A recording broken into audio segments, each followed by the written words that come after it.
Bueno,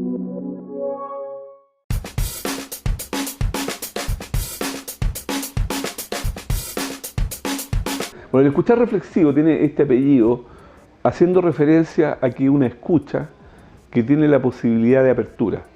Generalmente los seres humanos, cuando escuchamos, lo hacemos escuchándonos a nosotros mismos y comparando lo escuchado con lo que nosotros ya sabemos.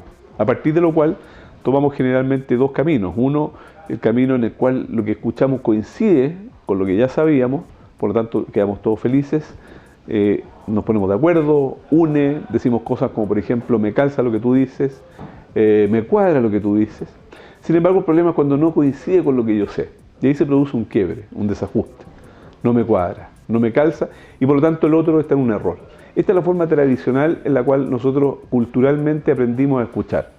Cuando nosotros incorporamos la palabra reflexiva es que nos damos cuenta del fenómeno y nos abrimos a la posibilidad a que lo que estoy escuchando no necesariamente debe estar de acuerdo con lo que ya sé. Y es por eso que la escucha reflexiva se combina necesariamente con las preguntas.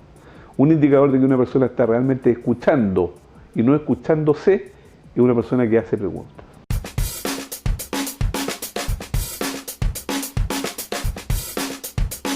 Los seres humanos somos seres interpretativos. Todo lo que pasa por nuestros sentidos merece o está sujeto a un proceso de interpretación. Para graficar esto, la interpretación es un fenómeno que ocurre no solamente en el escuchar, sino que también ocurre en el observar. Y nosotros observamos e interpretamos a partir de las distinciones que tenemos, a partir de las vivencias.